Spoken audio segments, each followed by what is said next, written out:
Welcome back traders in this 12th video of our financial programming series. Let's dive right in. आज के topic में हम जो भी स्टॉक्स स्ट्रॉन्ग क्लोजिंग में होते हैं उन स्टॉक्स को लिस्ट करेंगे। जैसे कि स्ट्रॉन्ग क्लोजिंग अप साइड भी हो सकती है और बाइंग साइड सेलिंग साइड भी हो सकती है और बाइंग साइड भी हो सकती है। ऐसे स्टॉक इंट्राडे ट्रेडिंग के लिए काफ़ी अच्छे हो सकते हैं। जैसे कि आप देख सकते हैं बजाज फाइनेंस का स्टॉक यहाँ पे खोल के रखा है मैंने। कंटिन्यूस बाइंग मोमेंटम है। अगर एक स्ट्रॉन्ग कैंडल बनी है उसके बाद कंटिन्यूस आगे की 2-3 दिन तक पॉसिबिलिटी है कि स्ट्रॉन्ग कैंडल फिर बन सकती है या उसमें बाइंग हो सकती है। सेलिंग साइड भी सेम सिनारियो है। ये देखिए सेलिंग हुई, कंटिन्यूस कुछ दिन सेलिंग हुई। तो ऐसे स्टॉक इंट्राडे के लिए अच्छे होते हैं। उसके लिए मेरा ये कोड है जिसमें कि हम लोग जितने भी स्ट्रॉन्ग कैंडल वाले डेज हैं किसी भी स्टॉक के, वो सारे स्टॉक हम लोग उसमें लिस्ट कर लेते हैं। तो ये स्टेप्स है जो कि हम लोग यूज़ करेंगे to achieve strong momentum stock. तो इसके लिए हम लोग हमेशा की तरह लिस्ट ले लेंगे स्टॉक्स की, एफ या कोई सी भी जो आप लेना चाहें वो ले सकते हैं। और टॉलरेंस यूज़ करेंगे स्टॉक अगर अपनी क्लोजिंग से थोड़ा सा ही नीचे, यहाँ मैं 0.001% ले रहा हूँ जो कि 0.1% होगा, तो वो अगर अपने स्टॉक अपनी क्लोजिंग के बिल्कुल पास पर क्लोज हुआ है तो वो लिस्ट हो जाएंगे।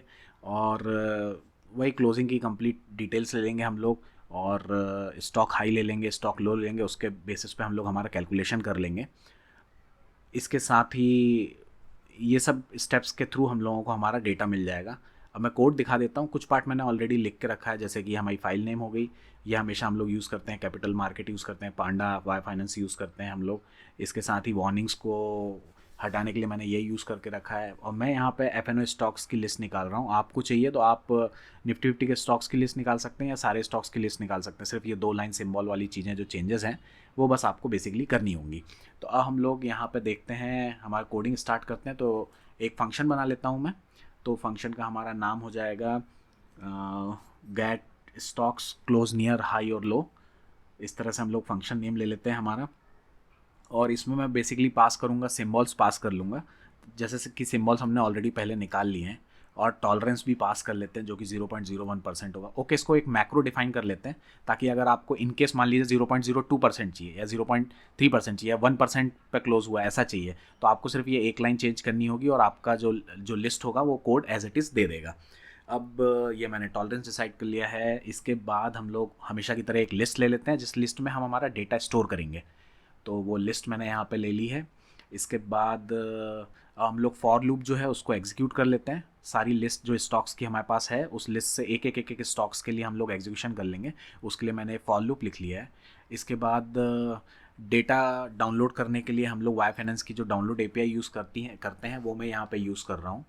और वाई फाइनेंस के थ्रू डाउनलोड एपीआई मैंने यूज़ कर ली है। और इसमें पैरामीटर हम लोग सिंबल को एक पैरामीटर की तरह पास करेंगे और उसके बाद हम लोग पास करते हैं यहाँ पे पीरियड।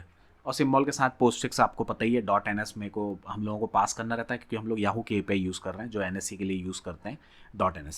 पीरियड हम लोग डाल देंगे एक दिन का, डेली का हमारा ये है। और जो इंटरवल होगा 1 मिनट डाल लेते हैं। ओके, तो इसके थ्रू हमें डेटा मिल जाएगा। और डेटा में हम लोग इफ़ एम्प्टी का चेक रन कर लेते हैं। अगर एम्प्टी है तो वो फिर कंटिन्यू कर लेगा। प्रिंट में बाद में मैसेज यहाँ डाल दूंगा, अभी मैसेज टाइम सेव कर लेते हैं। कंटिन्यू कर देगा अगर ऐसा कुछ सिनारियो होता है। इसके बाद हम लोग लिस्ट निकालना हो गया, कैलकुलेशन का काम कर लेते हैं। डे हाई और डे लो जो है वो निकाल रहा हूँ यहाँ पे मैं। डे हाई मैंने देख लिया है। उसके लिए डेटा में से मैं हाई निकाल लूँगा और हाई का जो है डॉट मैक्स फंक्शन में यूज़ करूँगा तो डे का जो भी हाई है वो यहाँ पे वो मुझे निकाल के दे देगा। अब मैं डे लो निकाल रहा हूँ। डे लो के लिए यहाँ पे मैं क्लोज से जो भी लो आज डे का लो, ओके क्लोज नहीं, यहाँ पे मुझे एक्चुअली वो पास करना है, लो पास करना है। तो लो करके और मिनी कर लेंगे तो मिनिमम लो जो होगा डे का वो आ जाएगा। अब मुझे क्लोज और चाहिए क्योंकि हमारा कैलकुलेशन इन तीनों के बेसिस पे ही है। तो यहाँ पे मैं क्लोज और निकाल लेता हूँ। ये मैंने क्लोज यहाँ पे निकाल लिया है।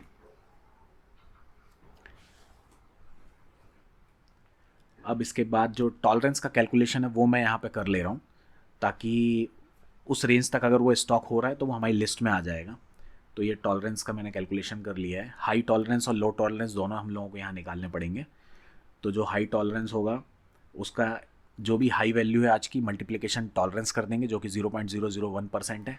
और जो लो वैल्यू है आज की उसको निकालने के लिए भी सेम करेंगे, मल्टीप्लिकेशन कर देंगे टॉलरेंस के साथ। ये मैं एक्सप्लेन कर देता हूँ आपको। जैसे मान लीजिए 100 है ना, और 100 और टॉलरेंस हमने 0.01 लेके रखा है। तो अगर वो स्टॉक मल्टीप्लाई करेंगे तो 0.1 आ जाएगा 100 को, और अगर उससे मल्टीप्लाई करते 0.1 आएगा तो मतलब वो स्टॉक अगर 99.9 पे बंद हुआ है तो वो हमारी लिस्ट में आ जाएगा। इस तरह से ये कैलकुलेशन बेसिकली काम करेगा। ओके, अब कैलकुलेशन हो गया। अब हम जो मेन कंडीशन है हमारी वो लिख लेते हैं यहाँ पे कि डे हाई, सेम लिस्ट में हम लोग डे हाई डे लो दोनों डालेंगे, जो हमने एक ही स्टॉक बना, एक ही लिस्ट बना के रखी उसी में। तो यहाँ पे अब कंडीशन में लिख देता हूँ,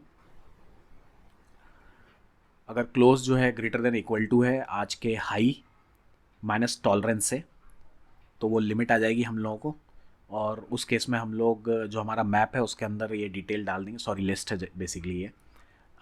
इसमें अपेंड कर देते हैं, सिंबल नेम ले लूँगा मैं यहाँ पे। ओके, ये सिंबल नेम ले लिया है मैंने।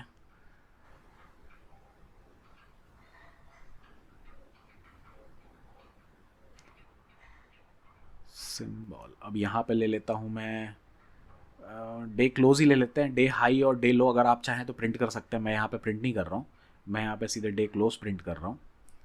तो उसको मैंने यहाँ पे प्रिंट कर लिया है। और इसके साथ एक पैरामीटर और पास करूँगा मैं पोजीशन के लिए, पोजीशन निकाल लेंगे उससे। ये मैंने क्लोज यहाँ पे प्रिंट कर लिया है। अब मैं पोजीशन के लिए कि बेसिकली स्टॉक जो है वो डे लो पे है या डे हाई पे है, तो इस पोजीशन वेरिएबल के थ्रू वो डिटेल हम लोगों को मिल जाएगी कि स्टॉक की पोजीशन क्या है, whether it is closed as a strong bullish candle और स्ट्रॉन्ग बेरिश कैंडल। ओके, तो ये यहाँ पे मैंने डे क्लोज का कोड कर लेता हूँ। ये मैंने यहाँ पे क्लोज एज डे हाई लिख लिया है ताकि मुझे ये समझ में आ जाए कि ये स्टॉक बुलिश क्लोज हुआ है आज। और अब डिफरेंस भी निकाल लेते हैं, हमेशा से हम लोग डिफरेंस प्रिंट कर रहे हैं, जो भी करंट जहाँ भी स्टॉक क्लोज हुआ है और उसका जो हाई था उसके बीच का जो परसेंटेज ऑफ डिफरेंस है वो यहाँ पे मैं निकाल रहा हूँ। तो इसके लिए मैंने डे हाई ले लिया है, उसको मैं डे क्लोज से माइनस कर दूंगा और उसके बेसिस पे हम लोगों को हमारी डिटेल मिल जाएगी जो भी डिफरेंस है। और फिर उसको मल्टीप्लाई 100 कर देंगे और इसके थ्रू हम लोग डिफरेंस निकाल लेंगे हमारा। और अब इसके बाद मैं जो क्लोज वाली लिस्ट है उसको भी प्रिंट कर लूँगा। ओके ओके, क्लोज प्राइस का मैं नेम गलत ले रहा था, जो मैंने डिक्लेयर किया वो नहीं ले रहा था। ओके, तो अब एल सिफ लिख लेते हैं। एल सिफ में हम लोग जो सेकंड सिनेरियो होगा जहाँ पे भी बेरिश कैंडल क्लोज हो रही है वो सारी लिस्ट यहाँ पे हम लोग का उसका कैलकुलेशन हम लोग कर लेंगे। तो क्लोज प्राइस से अगर बिगर क्लोज हुआ, हाई मारा है, तो उस केसेस में हम लोग इसको कर लेंगे, डे लो ले लिया है और टॉलरेंस के साथ उसको मैंने प्लस कर दिया है, तो उस हिसाब से मुझे वैल्यू मिल जाएगी। अब इसके बाद मैं यहाँ पे सेम वैल्यूज़ अपेंड कर लूँगा जो मैंने प्रीवियसली करी है, बस थोड़ा सा लॉजिक चेंज होगा, लॉजिक बेसिकली चेंज नहीं होगा, थोड़ा सा वैल्यू का डिक्लेरेशन जो है वो हम लोग चेंज करेंगे। जैसे कि यहाँ पे मैंने हाई लिख के रखा है, उसको लो कर लेंगे, सिंबल एज इट इज़ रहेगा, डे क्लोज प्राइस जो है वो भी एज इट इज़ रहेगी, और जो परसेंटेज का है उसमें थोड़ा सा मुझे चेंजेस यहाँ पर करने पड़ेंगे। जैसे कि परसेंटेज के लिए यहाँ पर मैं क्लोज ले रहा था, उसको हाई ले रहा था, उसको चेंज कर दूँगा, और क्लोज ले लिया है और अब लो ले लूँगा, डिवाइड कर दूँगा लो से ही और मल्टीप्लाई 100 हो जाएगा। तो इसके थ्रू इससे मुझे डिफरेंस जो हो रहा है वो भी निकल आएगा। अब बेसिकली लॉजिक जो ऑलमोस्ट हो गया, रिटर्न करना पड़ेगा, तो रिटर्न हम लोग फॉर लूप के बाहर से करेंगे। तो यहाँ पे मैं रिटर्न कर देता हूँ, पीडी बना लेते हैं, जो हम लोग पैंडा यूज़ कर रहे हैं उसके थ्रू डेटा फ्रेम बनाते हैं हम लोग हमेशा रिटर्न में, तो वो डेटा फ्रेम यहाँ भी बना लेते हैं ताकि डेटा हमें टेबल्स के फॉर्म में मिल जाए। अब मैं यहाँ पे एक फंक्शन लिख लेता हूँ जिससे कि सिम्बॉल्स की डिटेल निकाल लेंगे, जो फंक्शन हमने ऑलरेडी किया। अब ये मेरे सिम्बॉल्स यहाँ आ गए हैं। अब जो हमारी मेन एपीआई है उसको मैं यहाँ से कॉल कर रहा हूँ और सिम्बॉल्स मैं यहाँ से पास कर दूँगा। ओके, उसके लिए मैंने मैप बना लिया है। अब मैप बना के फिर लिस्ट बना ली है, और लिस्ट बना के फिर मैं सिम्बॉल्स जो एपीआई है उसको कॉल कर रहा हूँ, तो इस लिस्ट में मुझे पूरी डिटेल्स मिल जाएंगी। अब प्रिंट कर लेते हैं, जो भी डेटा आउटपुट आने वाला है उसको प्रिंट कर लेंगे यहाँ पे हम लोग, और अब इसको एग्जीक्यूट कर देते हैं।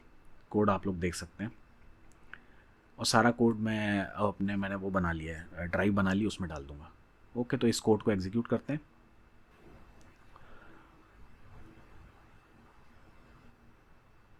ओके, यहाँ पे एक इशू होगा। हाँ, मैंने ये टॉलरेंस जो है इस बार हम लोगों ने as a default value use नहीं किया, तो जो मैक्रो मैंने टॉलरेंस डिक्लेयर किया है ना, उसी मैक्रो को मैं यहाँ से पास कर दूंगा।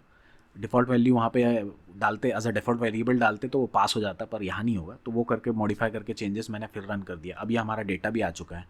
अब ये आप देख सकते हैं इतने सारे स्टॉक्स हैं जो कि डे क्लोज आइदर डे लो पे क्लोज हुए हैं और डे हाई पे क्लोज हुए हैं। आज बुलिश था मार्केट तो डे हाई पे ही क्लोज हुए हैं मोस्टली। तो ये सब जो है एफ से निकाली है मैंने लिस्ट। बजाज भी आज उसी में क्लोज हुआ है, ये हमने ऑलरेडी देख लिया है बजाज को, ये देखिए यहाँ पे। उसके साथ कुछ स्टॉक्स और देख लेते हैं हम लोग बजाज के अलावा। तो ये मैंने ACC ले लिया है। अब यहाँ पे मैं जो क्लोजिंग ले रहा हूँ वो एडजस्टेड क्लोजिंग नहीं है, तो ये जो थोड़ी सी विग आपको दिख रही है ना, क्योंकि वो एडजस्ट हो गई है क्लोजिंग, फिर भी ये स्ट्रॉन्ग स्टॉक क्लोजिंग ही होगी। तो हम लोग क्लोज ले रहे हैं, उससे डेटा सही आता है। एडजस्ट क्लोजिंग से क्या हमें सही से डेटा मिलेगा नहीं जो हमें चाहिए। हमें सिर्फ स्ट्रॉन्ग क्लोज चाहिए, राइट, क्योंकि स्ट्रॉन्ग होना चाहिए प्राइस जो है। ओके, इसके अलावा एक स्टॉक और देख लेते हैं हम लोग। ये मैंने ले लिया है टाटा स्टील। टाटा स्टील में भी सेम सिनारियो, ये भी स्ट्रॉन्ग बुलिश काइंड ऑफ है। थोड़ा सा ये भी रिट्रेस हुआ होगा। एडजस्ट क्लोजिंग लास्ट में आपको पता है एडजस्ट होती है क्लोजिंग, अगर लास्ट टाइम में मोमेंटम आता है तो ये उसके कारण है। ये यहाँ पे ये फोल्डर है, इसमें मेरा सारा जितने भी कोड अभी तक मैंने लिखे हैं सारे इस फोल्डर में मैंने डाल दिए हैं। इसकी लिंक मैं कोड में डाल दूंगा, आप वहाँ से यूज़ कर सकते हैं। Okay, that's it from my side guys. एक स्टॉक और देख लेते हैं। तो यहाँ पे ये स्टॉक भी बिल्कुल वहीं पे क्लोज़ हुआ है जहाँ पे डे हाई के पास ही क्लोज़ हुआ है, ये देखिए। Okay guys, that's it from my side, thank you.